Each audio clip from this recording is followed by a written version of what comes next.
Pada kesempatan ini kita akan belajar bersama tentang menyanyikan lagu secara solo atau tunggal, di mana materi ini adalah materi untuk kelas 9 semester 1 awal. Sebelum pelajari materi ini, kita harus tahu dulu tentang kompetensi dasar yang nanti akan kita pelajari di dalam pembelajaran ini. Ada dua. Yang pertama itu adalah memahami teknik pengembangan ornamentasi melodi dan ritmis lagu dalam bentuk vokal solo atau tunggal. Sedangkan untuk kompetensi dasar yang kedua itu adalah memahami teknik pengembangan ornamentasi melodis maupun ritmis lagu dalam bentuk kelompok vokal. Selain kompetensi dasar tadi, dalam pembelajaran ini nanti kita akan belajar tentang tujuan pembelajarannya, yaitu antara lain yang pertama itu nanti kita akan belajar tentang materi vokal. Jadi penjelaskan tentang materi vokal. Kemudian untuk yang kedua itu adalah mengeksplorasi teknik vokal yang baik, di mana nanti kita akan mencoba untuk praktek bernyanyi dengan menggunakan teknik vokal yang baik. Kemudian yang ketiga, nanti kita juga akan praktek menyanyikan lagu yang sesuai dengan teknik vokal yang baik. Teknik vokal yang baik yang seperti apa? Nanti akan kita pelajari lebih lanjut. Kemudian tujuan yang keempat itu adalah menyanyikan lagu secara solo atau tunggal dengan teknik yang benar. Jadi kita akan praktek bernyanyi dengan teknik yang benar yang dilakukan oleh satu orang dalam evaluasi nanti.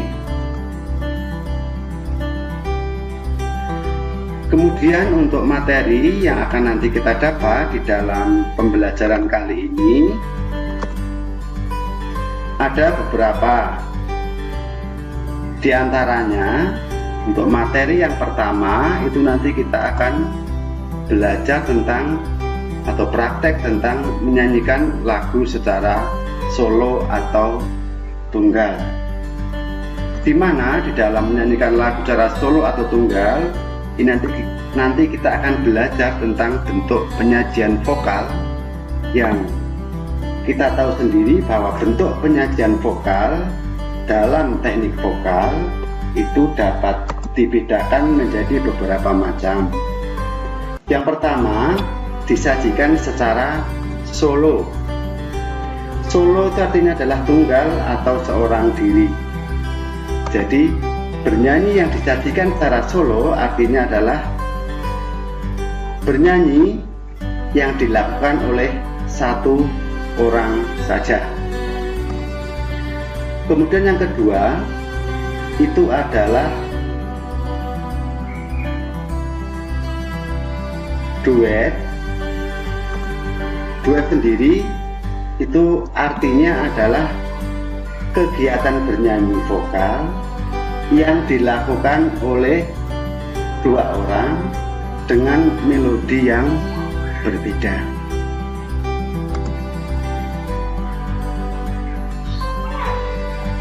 Kemudian untuk bentuk penyajian yang ketiga itu adalah disajikan secara trio. Trio itu artinya tiga. Jadi penyajian teknik vokal yang disajikan dalam bentuk trio itu artinya adalah penyajian teknik vokal atau bernyanyi yang dibawakan oleh tiga orang penyanyi sekaligus, tentu saja dengan suara yang berbeda-beda.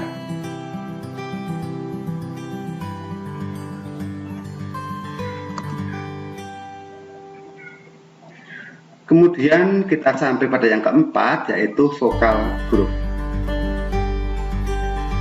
Mungkin anak-anak sudah mempelajari vokal grup ini di kelas 2. Apa yang dimaksud dengan vokal grup? Mari kita ingat-ingat lagi.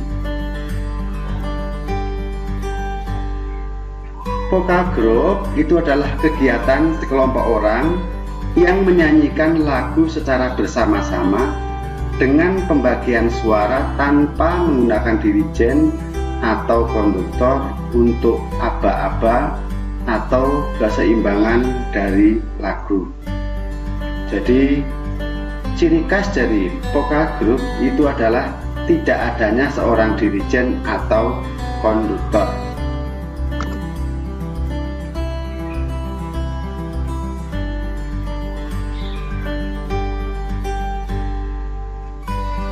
Kemudian selanjutnya adalah yang kelima, itu adalah paduan suara. Paduan suara itu adalah kegiatan bernyanyi atau sajian lagu yang dibawakan oleh minimal 15 orang dengan pembagian suara atau dengan suara yang dibagi. Pada umumnya untuk paduan suara ini dibagi menjadi 4, yaitu 2 suara pria dan 2 suara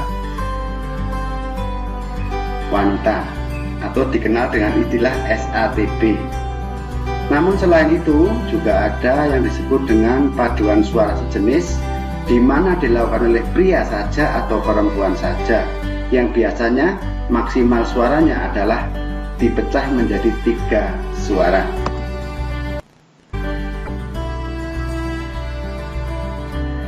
Kemudian menentukan materi vokal. Jadi nanti kita dalam aransemen suatu lagu, dalam suatu karya seni musik, itu kita perlu menentukan untuk materi vokalnya. Penentuan materi vokal ini selalu berpedoman pada pembagian suara manusia atau ambitus suara manusia, di mana dalam pembagian suara manusia ini dapat dibagi menjadi 2 secara garis besar, yaitu pembagian suara untuk manusia dewasa dan pembagian suara untuk anak-anak.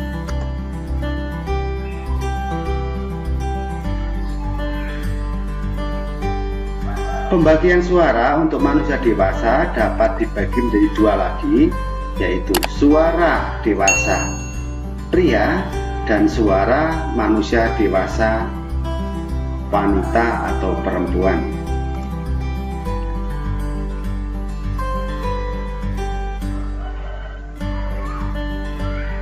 Sekarang kita masuk pada suara pria.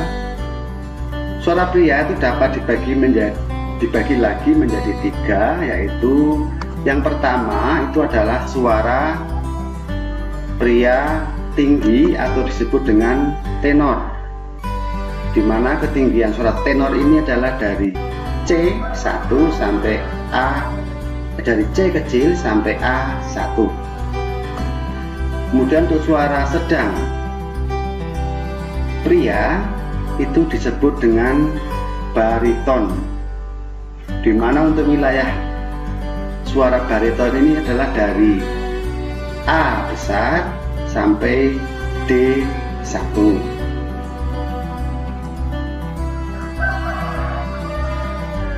Kemudian untuk suara rendah pria itu disebut dengan suara bass, dengan wilayah suaranya dari F besar sampai D1. Kemudian kita masuk pada pembagian untuk suara wanita.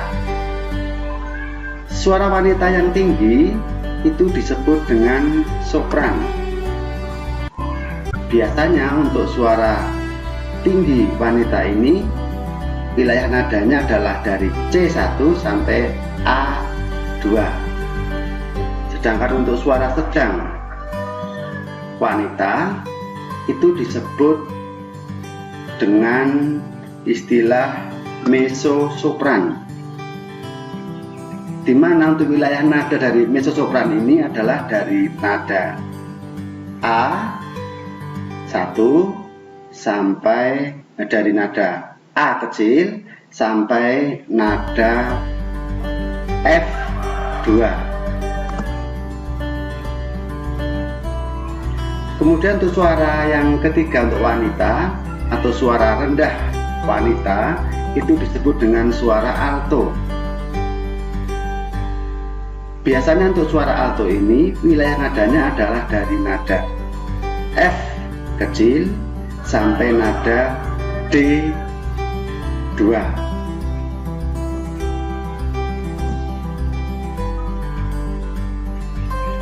Kemudian setelah mempelajari tentang suara dewasa, ada juga untuk suara anak-anak yang pada umumnya dibagi menjadi dua, yaitu yang pertama suara tinggi untuk anak-anak, wilayah nadanya adalah dari C1 sampai F2. Sedangkan untuk suara yang kedua untuk anak-anak adalah suara rendah untuk anak-anak, wilayah nadanya adalah dari nada A kecil sampai nada D2.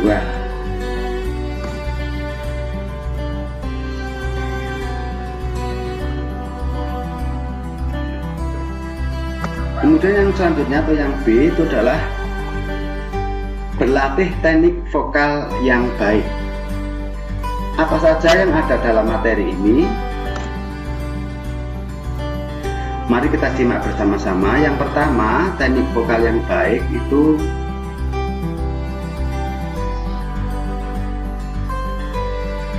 memahami tentang intonasi. Apa yang dimaksud dengan intonasi? Intonasi itu adalah ketepatan dalam membidik nada sehingga suara yang kita keluarkan itu tidak fals atau sumbang. Kemudian teknik vokal yang kedua, kita harus memperhatikan juga tentang artikulasi. Apakah artikulasi itu? Artikulasi adalah cara pengucapan kata demi kata yang baik dan jelas pada saat kita bernyanyi. Biasanya untuk nada R, nada N, nada eng itu harus terdengar jelas sehingga artikulasinya juga menjadi lebih jelas. Kemudian tidak kalah pentingnya untuk teknik vokal yang ketiga itu adalah penggunaan atau pemanfaatan resonansi yang ada dalam tubuh manusia. Apakah resonansi itu? Resonansi itu adalah ruang-ruang yang terdapat dalam tubuh manusia yang berfungsi untuk menguatkan suara atau berfungsi sebagai penguat suara. Resonansi di sini pada umumnya kita juga akan belajar nanti mengetahui tentang ruang resonansi yang ada di dalam tubuh manusia. Apa saja itu? Yang pertama itu adalah rongga atau ruang resonansi yang bentuknya tidak dapat diubah. Jadi contohnya dada, kemudian rongga resonansi kepala. Sedangkan yang kedua itu adalah rongga resonansi. Kalau yang tadi itu bentuknya tidak dapat berubah. Kalau yang kedua adalah rongga resonansi yang bentuknya dapat diubah atau dapat berubah-ubah. Contohnya itu adalah mulut kita. Jadi mulut kita itu bentuknya dapat diubah-ubah.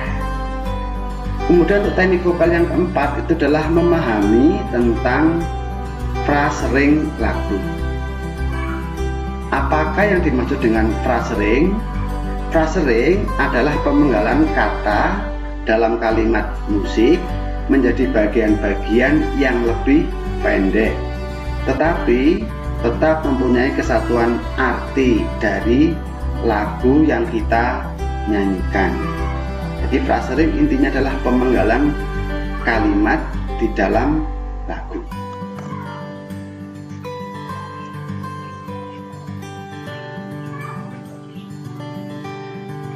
Selanjutnya kita akan yang kelima dalam teknik vokal yang tidak kalah pentingnya itu adalah teknik pernafasan.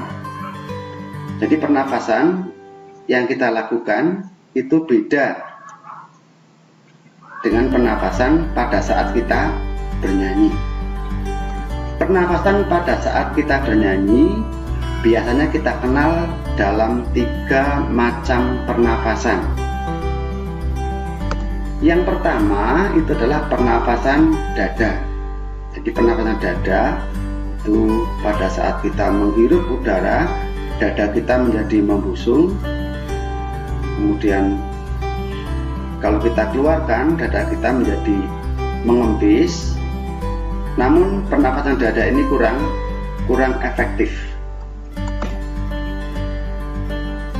Kemudian untuk selain pernafasan dada tadi, ada pernafasan yang kedua, yaitu pernafasan bahu, di mana di dalam pernafasan bahu ini ciri khasnya adalah saat Anda mengambil nafas itu bahu Anda itu menjadi terangkat.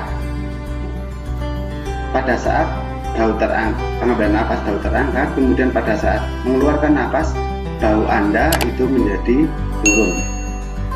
Pernafasan ini kurang bagus karena dilihat dari estetik vokalnya itu menjadi baunya naik turun, sehingga tidak secara estetik tidak terdengar atau terlihat baik. Kemudian selain pernafasan bahu dan pernafasan dada ini, juga ada pernafasan yang paling baik yang dianggap paling mendukung dalam kegiatan teknik vokal, yaitu pernafasan diafragma. Di mana dalam pernafasan diafragma ini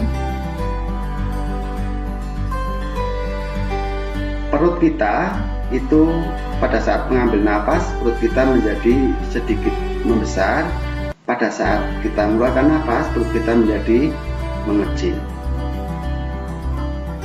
Pernafasan diafragma itu menggunakan otot diafragma yang terletak di antara dada dan perut.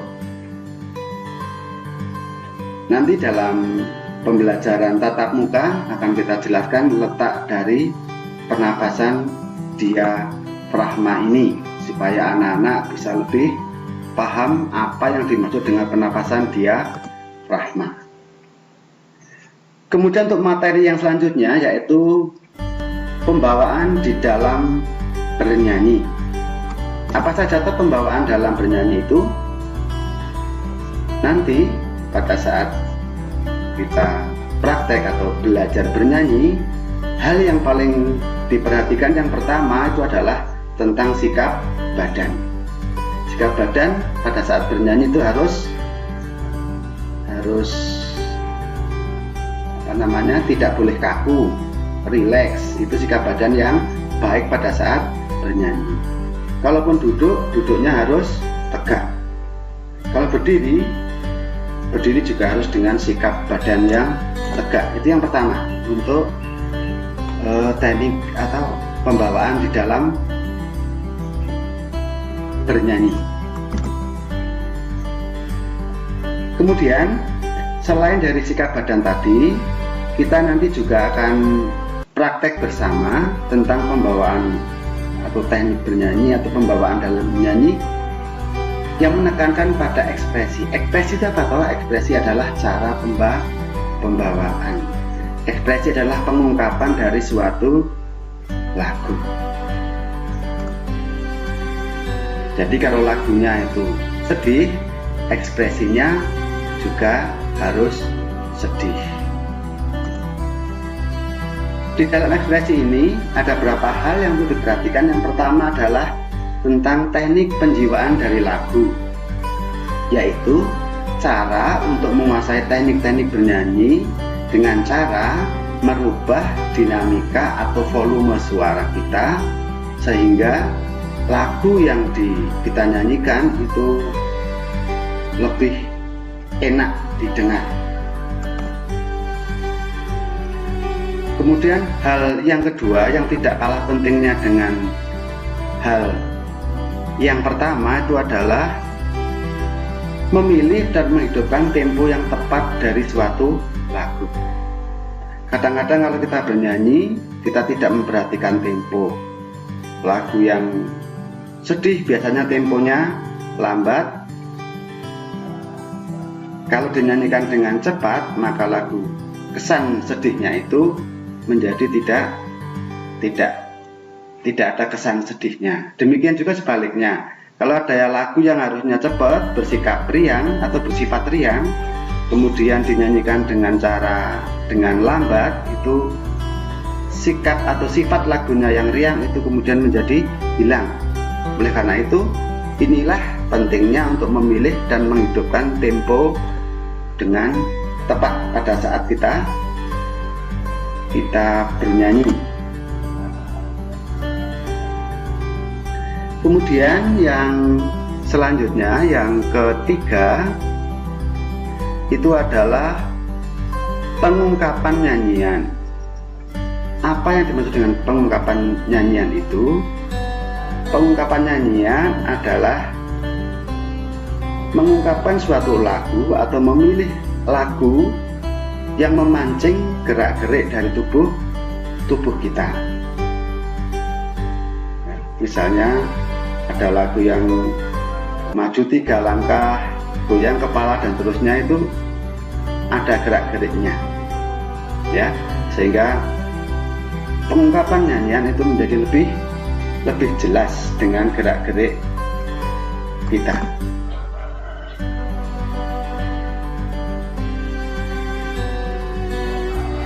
Kemudian hal yang keempat itu adalah menjiwai ornamen vokal dengan mengimprovisasi atau menghias yang dilakukan secara mendadak dan impromptu atau hiasan yang direncanakan. Intinya di sini adalah kita harus bisa menjiwai ornamen dari vokal dengan cara improvisasi. Nanti hal semacam ini akan kita praktekkan di dalam pembelajaran tatap muka.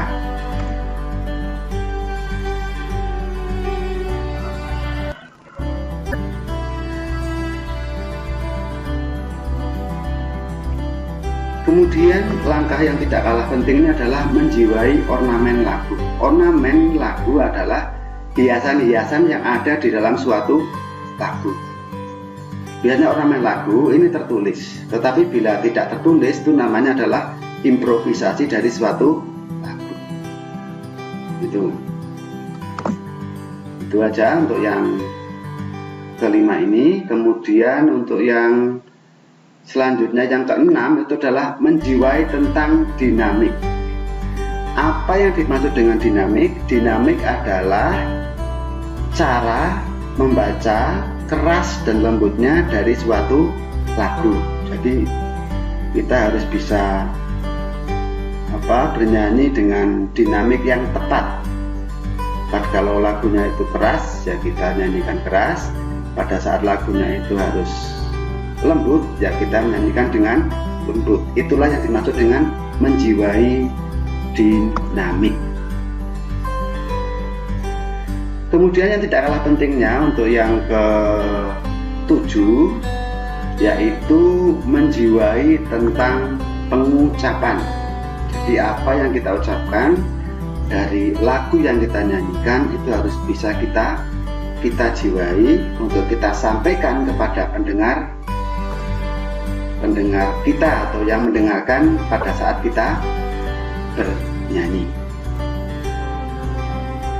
Demikian untuk materi kita di semester 1 untuk kelas 9 ini. Nanti untuk referensinya atau tambahan-tambahan materinya, anak-anak dapat membaca dari modul yang sudah dikeluarkan oleh MGMP, ataupun anak-anak dapat belajar dari buku sekolah elektronik atau BSE yang sudah dipinjamkan secara gratis kepada anak-anak semuanya.